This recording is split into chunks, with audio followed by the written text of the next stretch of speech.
내 주의 손을 붙잡고 천국에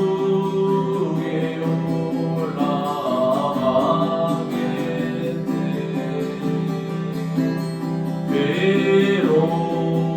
외로우나 즐거우나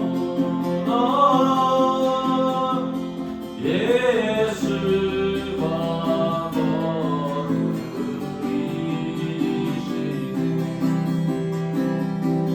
주 날 항상 돌보시고 날 친히 거느리시네.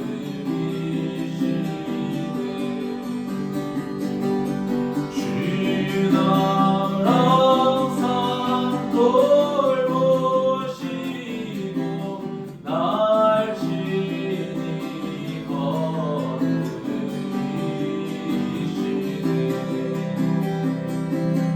이 세상이 멸할 때에 지옥의 권세 이기네.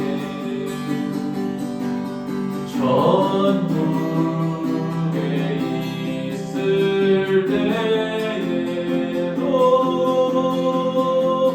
예수가 거느리시네.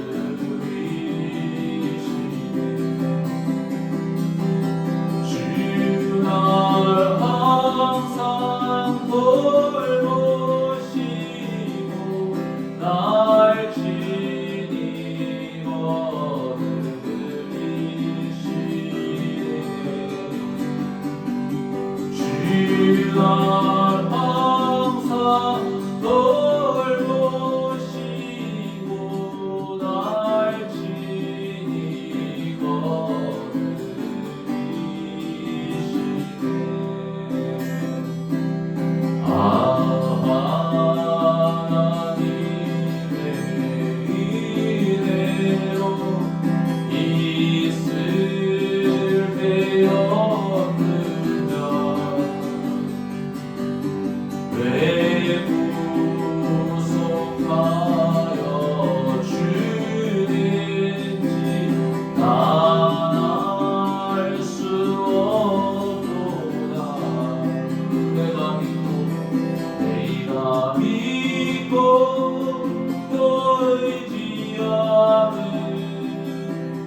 집사님 오늘은 왜 안 오시고 왜 온라인으로? 허리가 안 좋아서 예. 아유 그거를 좀 하셔야 되겠다. 예.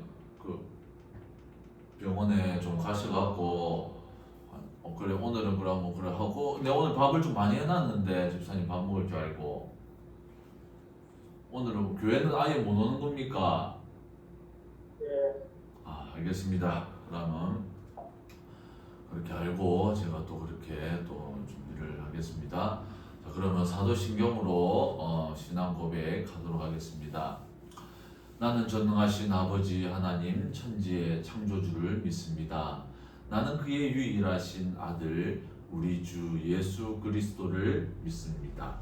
그는 성령으로 잉태되어 동정녀 마리아에게서 나시고 본디오 빌라드에게 고난을 받아 십자가에 못 박혀 죽으시고 장사된 지 사흘 만에 죽은 자 가운데서 다시 살아나셨으며 하늘에 오르시어 전능하신 아버지 하나님 우편에 앉아 계시다가 거리로부터 살아있는 자와 죽은 자를 심판하러 오십니다.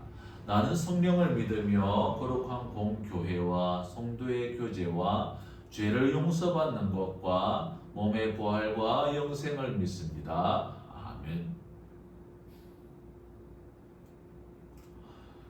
집사님 오늘 우리 맥주 감사절 대표기도 준비를 좀 했습니까?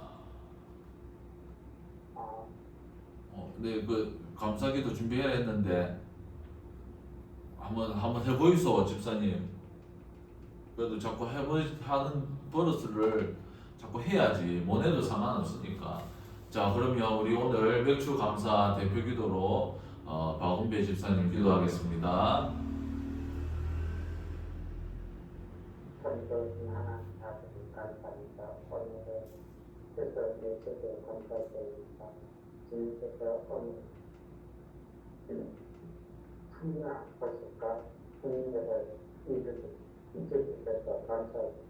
우리 고백교회를 지키주셔서 감사합니다. 우리 분들은 뭔가 마음 천성을 해주셔서 은혜가 충만하고 해주셔서 천리 이끌어 주시기 원합니다. 주의 예수의 이름으로 기도합니다. 아멘. 그래요. 집사님 그래 하고 오늘 말씀은 출애굽기 23장 16절 말씀입니다. 제가 좀 올리겠습니다. 출애굽기 23, 16절 한 절 말씀입니다. 제가 읽겠습니다. 맥추절을 지키라. 이는 내가 수고하여 밭에 뿌린 것의 첫 열매를 거둠이니라.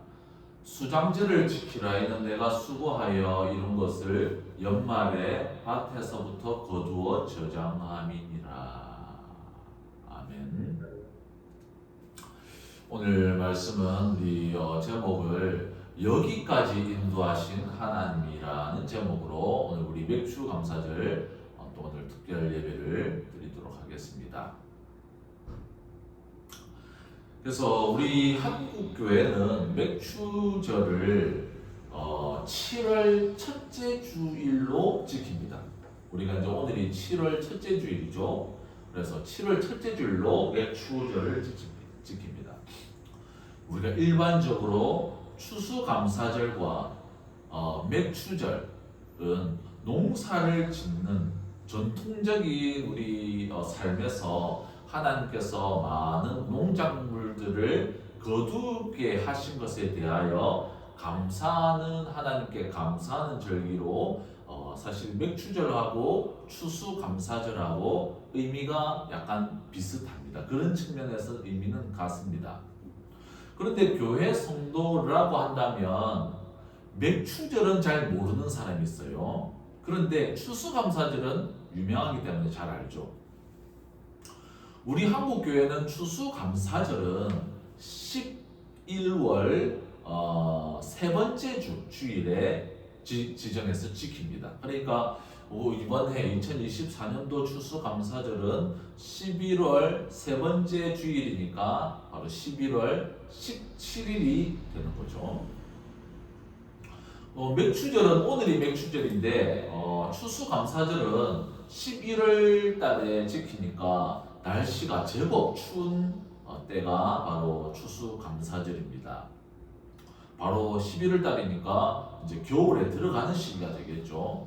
반면에 오늘 맥추절인 오늘은 바로 여름이 시작되기 전 7월 첫째 주일이니까 추수감사절에 비하면은 아주 빠른 시기라고 볼 수 있습니다. 추수감사절과 맥추절 이 두 절기 모두 다 하나님께서 농사를 잘 하도록 해주심에 대해서 감사하는 절기라는 측면에서는 같은 성격을 가지고 있어 의미는 같습니다. 그러면 어떻게 맥추절과 추수감사절에 날짜 차이가 이렇게 날 수가 있습니까? 바로 의미가 조금 다르기 때문에 그렇습니다. 추수감사절은 오늘 본문의 말씀에서 나오는 것처럼 수장절이라고 있는데 바로 수장절이 추수감사절로 볼 수 있습니다. 수장절은 어떤 날이냐면 수장절 혹은 추수감사절은 어떤 날이냐면 모든 농사를 마쳐서 이제 농작물을 다 수확을 하고 농작물 수확을 다 마치고 이제 그 수확물들을 저장고에 저장하는 날입니다. 그래서 그 저장하여서 왜 저장을 합니까? 농사하기 어려운 이제 겨울이 시작될 때 겨울에는 농작물이 잘 자라지가 않으니까 겨울에는 그 저장한 것들을 먹으면서 지내는 그런 의미가 있다는 것 그렇습니다. 그래서 어떻습니까? 추수감사절은 모든 농작물의 추수를 끝내고 이제 하나님께서 이번 해에 농사를 풍요롭게 해주셔서 감사합니다 라는 의미와 함께 농작물들을 저장고에 넣으면서 하나님께 기도하는, 하나님께 예배하는, 하나님께 감사하는 그런 성격의 절기가 바로 추수감사절이다라는 것입니다. 반면에 오늘 맥추절의 또 다른 말은 오순절이라고도 합니다. 오순절이라고도 부르는 오늘 맥추절 역시 오늘 본문의 말씀대로 하나님께서는 이 절기를 지키라고 명령하신 절기입니다. 맥추절은 다른 농작물보다 보리를 추수하는 시기라고 해서 그러니까 다른 농작물이 아니라 보리를 추수하는 시기라고 해서 보리 맥자를 써서 보리를 추수하는 데서 보리 맥자를 써서 맥추절이라고 부르는 것입니다. 저도 농사를 지은 적은 없는 사람이라서 보리가를 언제 추수하고 그러니까 가장 먼저 추수하는 작물이 바로 보리라고 하는 것입니다. 그래서 보리는 이제부터 이렇게 추수를 하기 시작하는 날이기 때문에 바로 보리를 추수하는 날이라고 해가지고 맥추절이다라는 것입니다. 보리를 가장 먼저 추수하는 날이기 때문에 또 맥추절은 이제부터 추수를 시작한다라는 의미도 있다는 것입니다. 그리고 추수감사절은 반면에 이제 추수를 마쳤다라는 의미가 있다라는 것입니다. 그래서 맥추절을 시작으로 이제 보리를 추수하는 것을 시작으로 이제 다양한 작물들을 시기에 따라서 그렇게 추수를 시작한다라는 것입니다. 그래서 맥추절은 보리를 추수하는 감사이며 하나님께 그렇게 감사하는 의미가 그렇다는 것입니다. 그래서 맥추절을 시작으로 추수가 본격적으로 시작된다는 것입니다. 그런데 좀 재미있는 우리 기독교 역사가 하나 있습니다. 오늘 본문의 말씀은 출애굽기 말씀인 것처럼 이 맥추절을 이스라엘 백성들은 아주 오랫동안 지켰습니다. 이 맥추절을 하나님께서 이집트에서 바로 나와가지고 이스라엘 백성들이 광야에서 이렇게 하나님께서 맥추절을 지키라고 말씀하셨기 때문에 이스라엘 백성들은 가나안 땅에 들어가서 계속해서 이 맥추절을 나름대로 지켜왔다는 것입니다. 그래서 예수님께서 오시기, 이 땅에 오시기 이 훨씬 전부터 맥추절은 지켜왔다는 것입니다. 맥추절 혹은 오순절이라고 부르는 이 절기를 지키고 있었는데, 그런데 예수님께서 십자가에서 죽으시고 3일 후 부활하시고 40일 동안 부활하신 몸으로 이 땅에서 제자들과 함께 계시다가 승천하시고 승천하신 후 바로 10일이 지나서 예수님께서 제자들과 함께 있을 때 약속하신 그 성령님이 제자들과 예수님을 기다리는 믿는 성도들에게 임재하였다는 것입니다. 예수님께서 이 땅에 계실 때에 성령님을 어떻게 약속을 하셨습니까? 요한복음 16장 7절에서 8절 말씀, 예수님께서 이렇게 약속을 하셨습니다. 그러나 내가 너희에게 실상을 말하노니 내가 떠나가는 것이 너희에게 유익이라. 내가 떠나가지 아니하면 보혜사가 너희에게로 오시지 아니할 것이요, 가면 그를 너희에게로 보내리니 그가 와서 죄에 대하여 의에 대하여 심판에 대하여 세상을 책망하시리라. 예수님께서 승천하시고 10일이 지나자 약속하신 성령님이 오셨는데, 그날이 바로 이스라엘 백성들이 전통적으로 지키고 있던 맥추절이었다는 것입니다. 이스라엘 백성들이 맥추절로 분주하여서 그 절기로 지키고 있는 그때에 예수님을 믿는 성도들에게 바로 성령님이 임하는 날이 되었다는 것입니다. 맥추절 혹은 오순절이라고 하죠. 그래서 이것을 성경에 어떻게 나와 있습니까? 사도행전 2장 1절에서 4절 말씀을 보시면 오순절 날이, 오순절이 바로 맥추절입니다. 오순절 날이 이미 이름에 그들이 다 같이 한 곳에 모였더니 호련히 하늘로부터 급하고 강한 바람 같은 소리가 있어 그들이 앉은 온 집에 가득하며 마치 불의 혀처럼 갈라지는 것들이 그들에게 보여 각 사람 위에 하나씩 임하여 있더니 그들이 다 성령의 충만함을 받고 성령이 말하게 하심을 따라 다른 언어들로 말하기를 시작하니라. 그래서 예수님께서 명령하신, 예수님께서 약속하신 그 성령님이 예수님의 제자들과 예수님을 믿고 있던 성도들에게, 유대인들이 이제 맥추절이라고 오순절이라고 한창 절기를 지키고 있던 그때에 성령님이 임하셨다는 것입니다.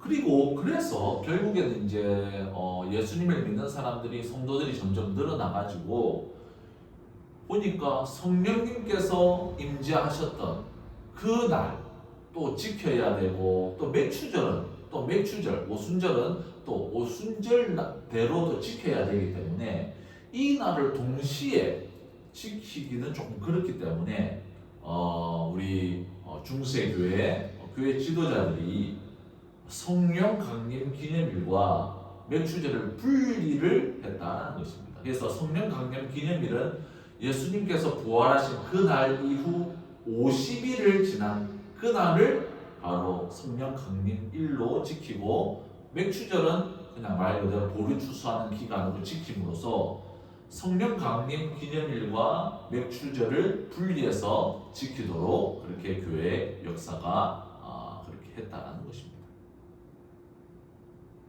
하지만 초대교회 때 예수님께서 승천하시고 50일이 부활하시고 50일이 지난 그때에 바로 맥추절날, 오순절날 성령님께서 임재하신 것은 그냥 우연의 일치로 일어난 사건은 결코 아닙니다. 하나님께서는 거기에 분명한 의미를 두셨습니다. 왜 그럴까요? 자, 신약 교회의 시작을 알리는 성령님의 강력한 임재가 바로 맥추절 곧 오순절날 시작이 되었습니다. 오순절과 오순절 곧 맥추절은 어떤 의미가 있습니까? 추수를 시작하는, 바로 보리를 추수하고 하는 그 날이 바로 맥추절이다. 추수를 시작하는 그날이 바로 맥추절이다라는 거죠. 어떤 의미입니까?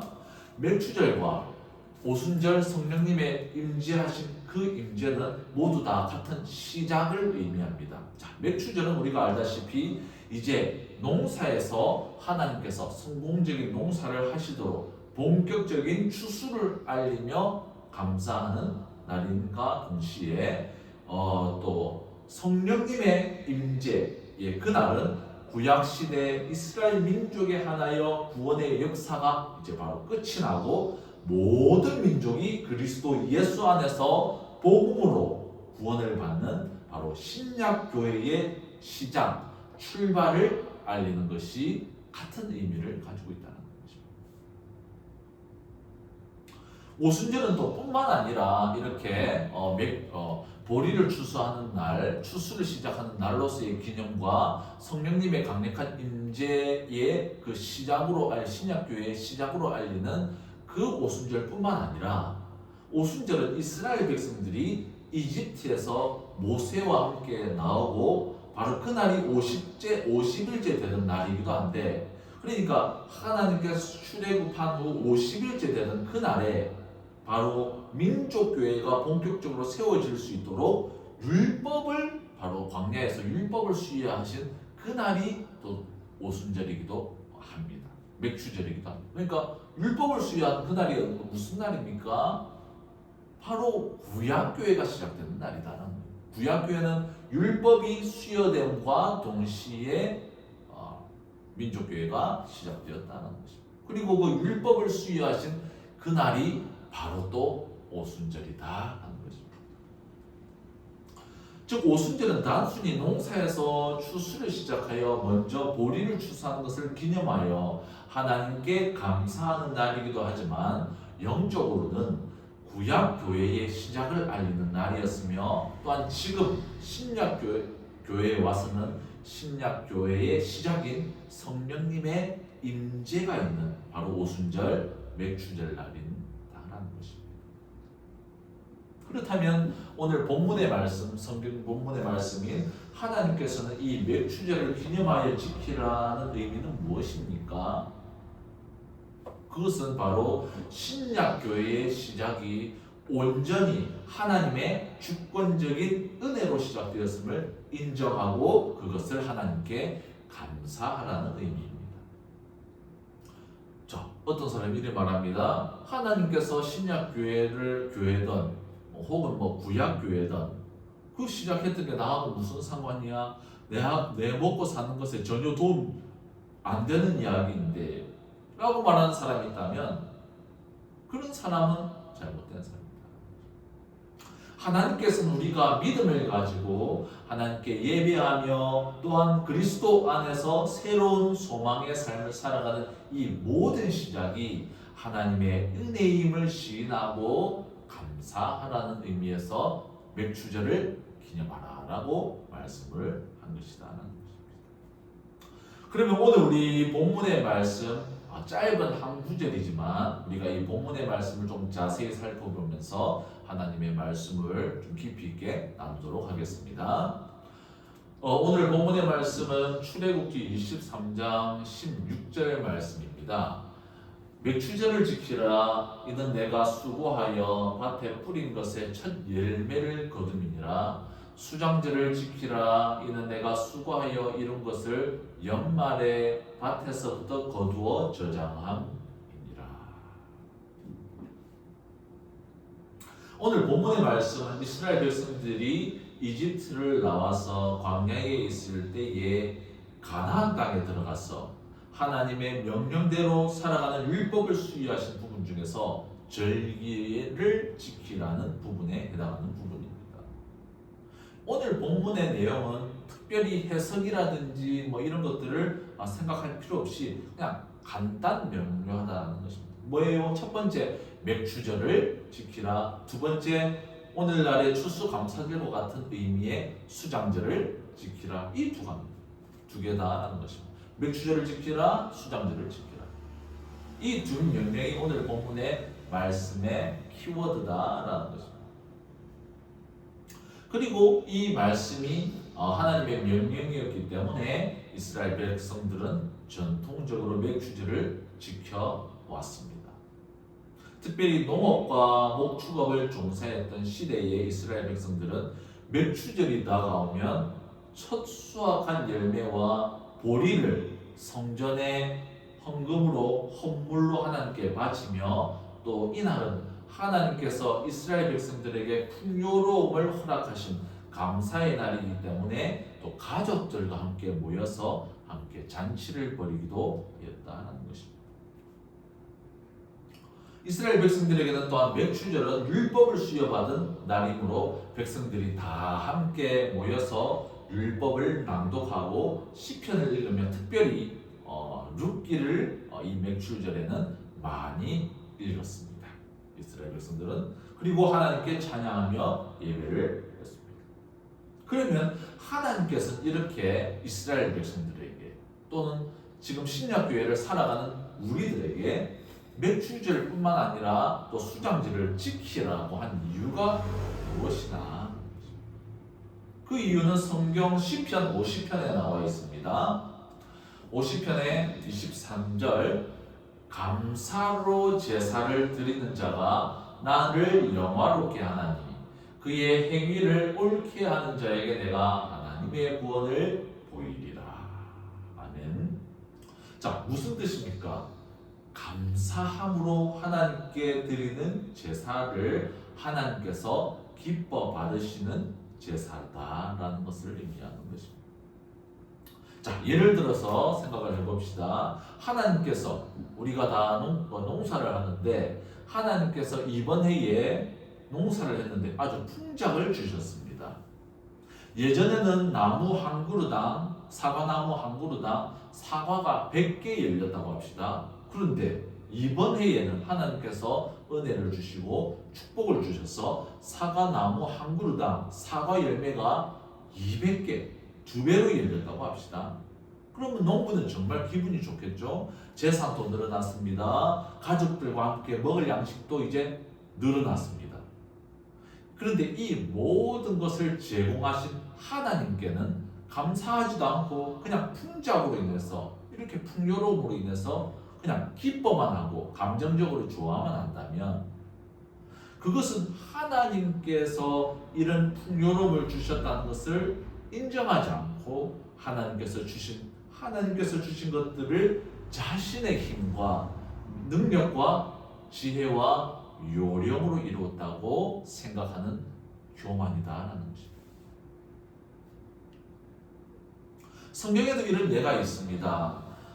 성경에도 이렇게 하나님께서 정말 큰 은혜를 주셨고 정말 어떤 의미에서는 죽어가는 사람을 다시 살리신 그 크신 은혜를 하나님께서 주셨는데도 그것을 감사하지 못한 감사의 제사를 드리지 못한 예가 있습니다. 그냥 좋아는 하죠. 왜?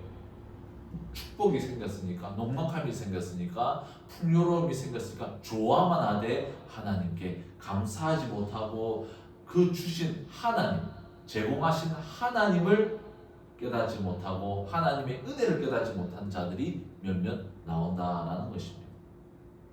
특별히 누가복음 17장 11절에서 19절에 이러한 사람들이 나옵니다.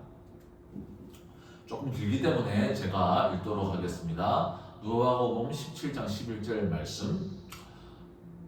예수께서 예루살렘으로 가실 때에 사마리아와 갈릴리 사이로 지나가시다가 한 마을에 들어가시니 나병 환자 10명이 예수를 만나 멀리 서서 소리를 높여 이르되 예수 선생님이여 우리를 불쌍히 여기소서 하거늘 보시고 이르시되 가서 제사장들에게 너희 몸을 보이라 하셨더니 그들이 가다가 깨끗함을 받은지라.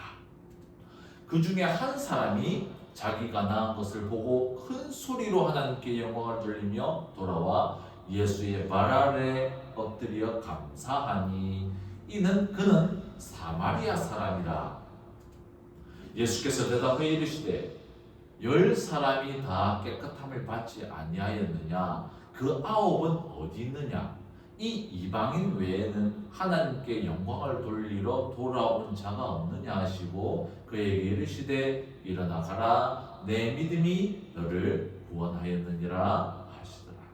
자, 무슨 내용입니까? 예수님께서 길을 가시면서 병자도 고치시고 복음도 전하시고 하나님의 나라의 비밀을 전하고 계실 때에 불치병, 바로 그 불치병인 나병 환자가 예수님이 지나간다는 소식을 듣고 예수님을 멀리 서서 자신을 구해달라고 소리칩니다. 당시 구약의 율법에 의해서 나병 환자들은 아주 부정한 자들이기 때문에 정상적인 사람에게 가까이 다가갈 수도 없는 병자들이었습니다. 그래서 그들은 예수님께 가까이 다가가지도 못하고 멀찌감치 서서 예수님께 자신들의 병을 고쳐달라고 간구했던 것입니다. 그러자 예수님께서 말씀합니다. 그들에게, 나병 환자들에게 제사장들에게 가서 몸을 보이라고 말씀을, 그리고 나병 환자들이 제사장들에게 몸을 보이러 바로 가는 그 길에 그들의 나병이 깨끗이 치유함을 받게 됩니다. 할렐루야.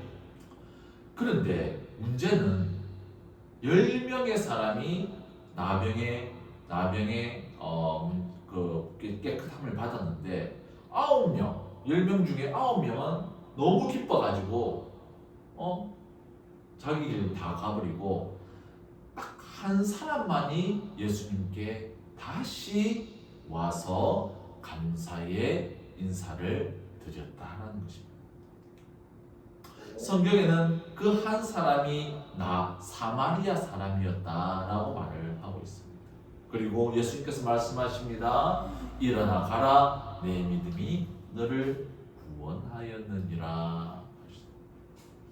바로 이 사람은 영혼의 구원까지, 영혼의 믿음까지도 구원을 확신을 얻고 믿음의 영혼의 구원까지 받는 역사가 일어났다는 거죠.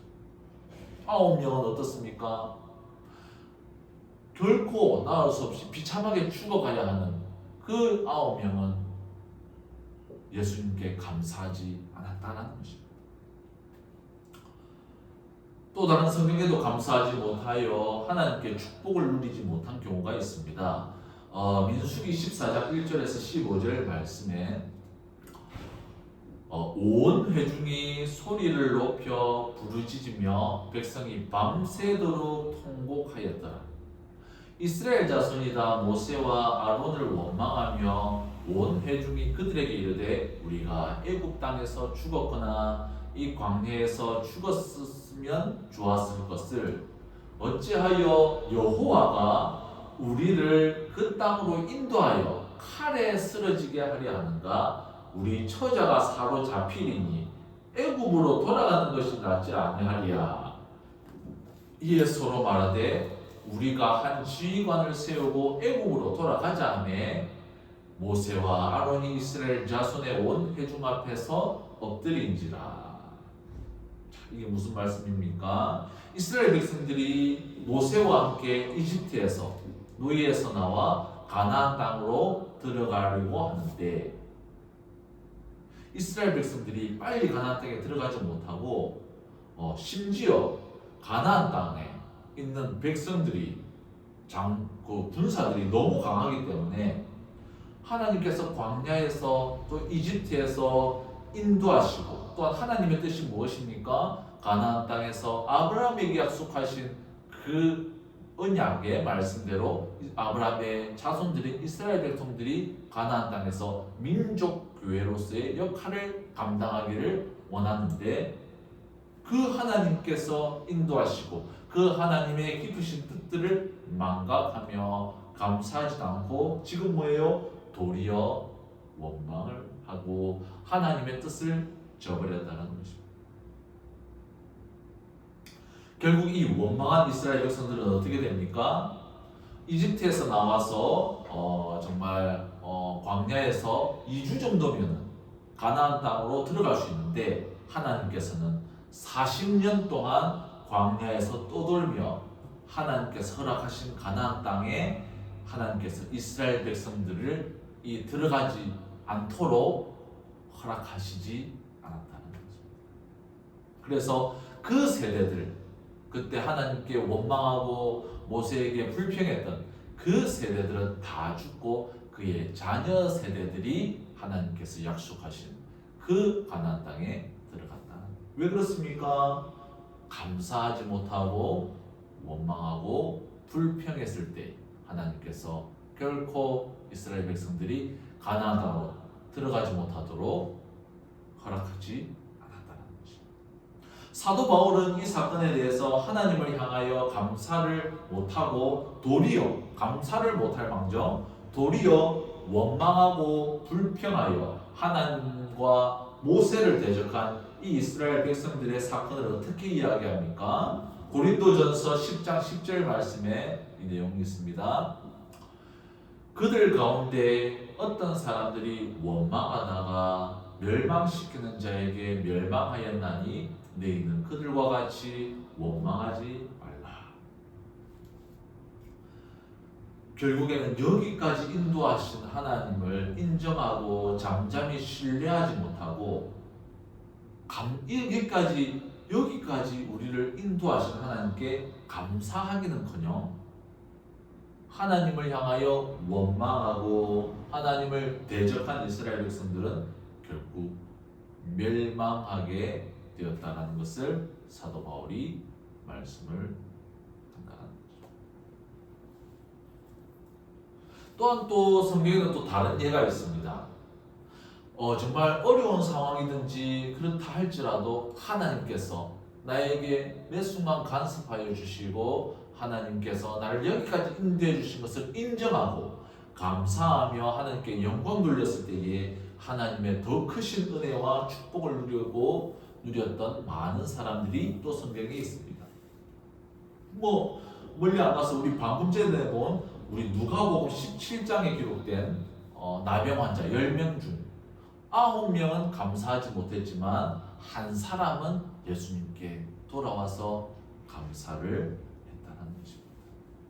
그 사람은 정말 좀 기쁘겠죠. 나병, 자기가 죽을 거라, 이 병에 결국 죽을 수밖에 없을 거라고 생각했던 이 나병.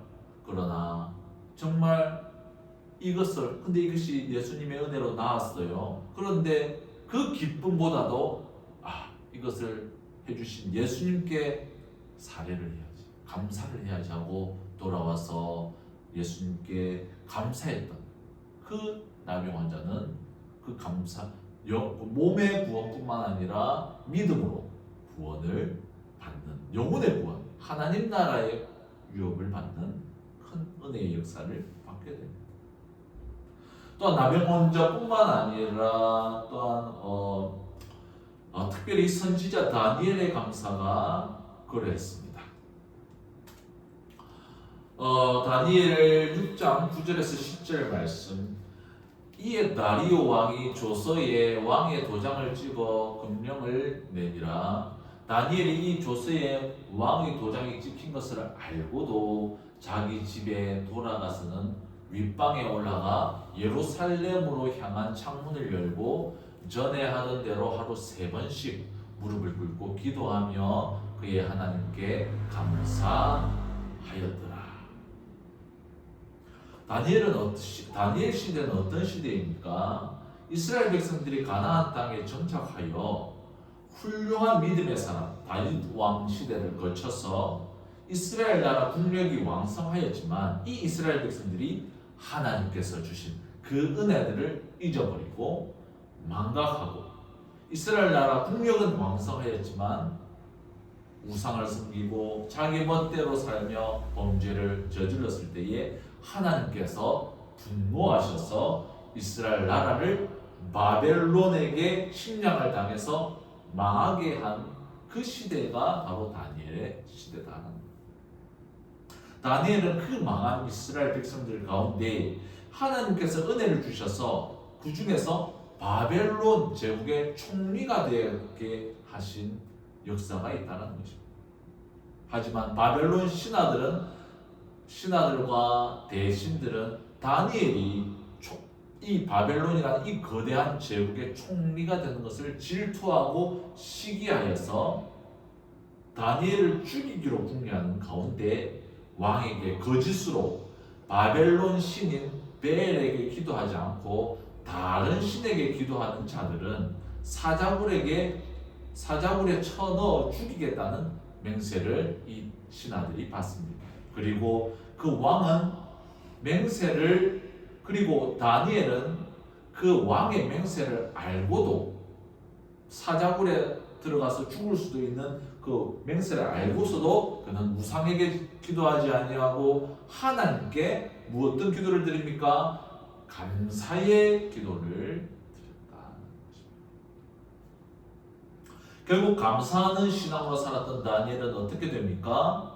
결국 악한 신하들의 모함으로 사자굴에 들어갔을지라도 하나님께서 이미 사자의 입을 막으셔서 다니엘을 보호하셨고, 결국 다니엘을 질투하고 죽이려고 한 바벨론 신하들이 대신에 사자굴에 들어가서 사자들에게 죽임을 당하게 된다라는 것입니다.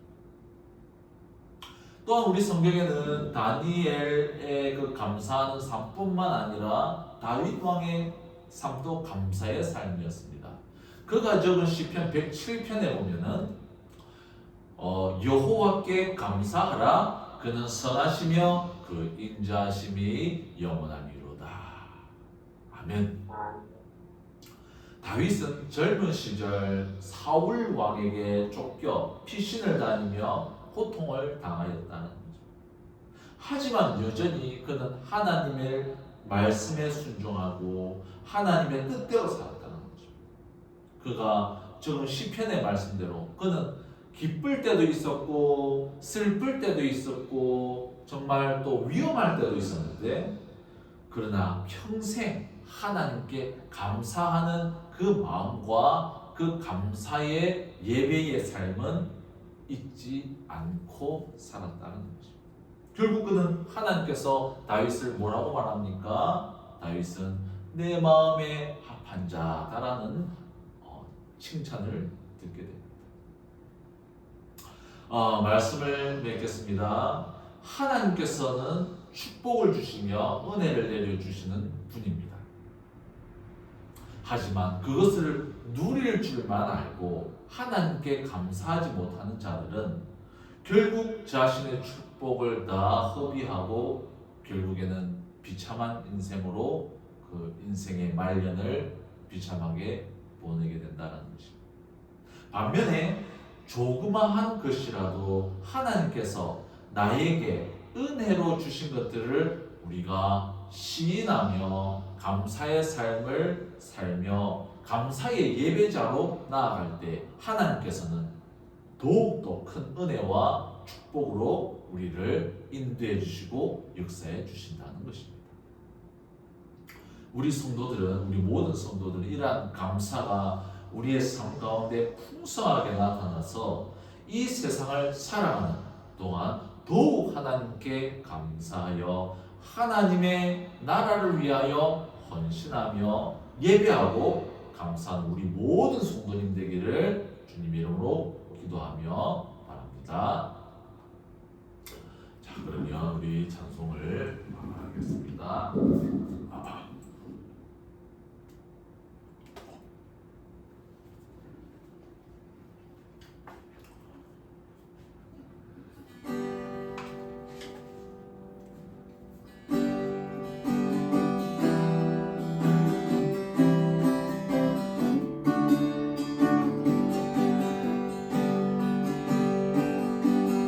넓은 들에 익은 곳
먼 동틀 때 일어나서 일찍 그때 나가 황혼 때가 되기까지 출수하게 하소서. 우리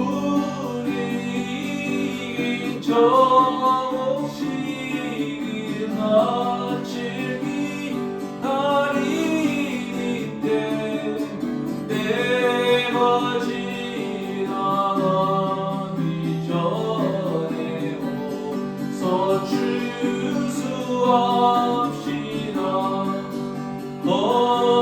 얻어들이 모든 알곡 참 디디도 주방의 불잔치 자리 이 참여하겠네. 우리 정식이나 즐기 기다리는데 때가 지나가기 전에 어서 출수합시다. 아멘. 우리가 정말 맥주절을 맞이해가지고 우리의 영적으로나 또 우리의 삶 가운데 풍성한 우리가 또 추수를 시작하는 귀한 우리 옹배 씨가 될 줄 믿습니다. 집사님 될 줄 믿습니다. 광고를 하겠습니다. 수요 기도회를 작은 교회 연합 중보 기도회 혹은 중보 예배로 변경하였습니다. 그래서 우리가 페이스북으로는 더 이상 그걸 하지는 않습니다. 그래서 예전에는 열방과 우리 한국교회와 또 이런 다음 세대들을 위해서 기도했는데 설교도 하다 보니까 여러 가지 기도 제목을 다 하기는 좀 어려워서 작은 교회들 연합으로 이렇게 그 기도 제목들을 나누고 함께 잠시 기도하고 말씀 보고 이렇게 시간이 끝나기 때문에 페이스북은 이렇게 하지는 않습니다. 그리고 8월에 전도 수련회가 있을 예정입니다. 기도로 준비하여 큰 은혜 있는 수련회 되길 기도합시다. 그리고 지금 제가 태국어 설교를 준비하고 있습니다. 생각보다 쉽지 않은 과정인 것 같아요. 그래서 제가 좀 더 집중하고 해야 되는데 그런 부분들 함께 기도로 이렇게 동참해 주셔서 우리 여름 방학이 끝나고 2학기가 시작되는 그 시점부터 이제 온라인으로 하든지 태국어 예배부가 시작될 수 있도록 그렇게 하는 은혜로 총명을 주셔서 감당할 수 있도록 이렇게 기도해 주시기 바랍니다. 옹비 씨는 그러면 허리가 지금 안 좋아가지고 지금 차를 좀 탈 수 있겠습니까? 집사님 차를 지금 완전히 요번 주 차를 못 타겠어요. 예. 요번 주 아예 차도 못 타고 어디 못 가네. 예. 요번 주는 예. 그러면 우리 예약해 놓은 걸 어쩌노? 취소를 해야 되나? 어디에요?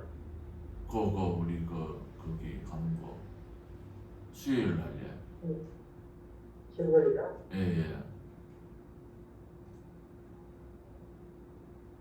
우선은 그러면 집사님 오늘 오후에 잠시 교회로 들릴 수 있겠어? 내가 좀 몇 개 말할 게 있는데. 예? 잠시 오후에 교회로 올 수 있겠어요? 좀 걷기도 해야 되니까. 예. 그러면 내가 3시 3시에 예. 그게 아니고 그냥 저녁에 우리 어차피 그 줌으로 중보기도 하지. 예. 그때 그러면 제가 줌을 오늘 6시 반에 줌을 틀 테니까 그때 조금 네. 얘기를 하고 줌 기도회 시작합시다. 예. 오후 하는 건 좀 힘들 수 있으니까 그러면은 그 6시 반에 한 30분간 또 조금 좀 나눌 게 있어가지고 그래서 그 얘기를 나누고 그 다음에 기도회 하고 하면 되겠다. 6시 반쯤 시작하면 되겠다. 아니면 6시 40분이나 뭐 고기 안 남겠습니까? 오는 것보다는 줌으로 대화가 되니까 그렇게 오늘 저녁 6시 한 40분 돼서 그렇게 그러면 좀 잠시 저 내용을 좀 나누고 좀 조금 중요한 내용이니까 앞으로의 어떤 그 방향이라든지 이제 이런 것들에 대해서 본격적으로 좀 제가 보니까 지금부터는 이제 윤곽을 잡아야 될 것 같아요. 제가 아무리 생각해도 그래가지고 제가 그 부분에 대해서 제가 조금 좀 알아낸 게 있습니다. 조금 그런 부분들이 조금 제가 기존에 알던 거하고 좀 다르게 조금 또 그런 게 있어가지고 이런 것들 지금 집사님 차를 못 타니까 내가 함께 어디 나가지를 못하는 거라 지금 현재로는. 그래서 이런 것들을 좀 나눠야 될 부분이 있으니까 그래서 그런 부분들 또 주일날 오늘 저녁 6시 40분에 오늘 만나도록 하겠습니다. 줌으로 예, 그러면은 이렇게 우리 태국어 설교를 이렇게 계속 준비 기도해 주시고 그러면 집사님 또 오늘 그 점심은 잘 드시고 우리 주기도문으로 예배를 마치겠습니다. 하늘에 계신 우리 아버지여, 이름이 거룩히 여김을 받으시오며 나라의 임하옵시오며 뜻이 하늘에서 이루어진 것 같이 땅에서도 이루어지이다. 오늘날 우리에게 일용할 양식을 주옵시고 우리가 우리에게 죄 지은 자를 사하여 준 것 같이 우리 죄를 사하여 주옵시고 우리를 시험에 들게 하지 마옵시며 다만 악에서 구하옵소서. 대기의 나라와 권세와 영광이 아버지께 영원히 있사옵나이다. 아멘.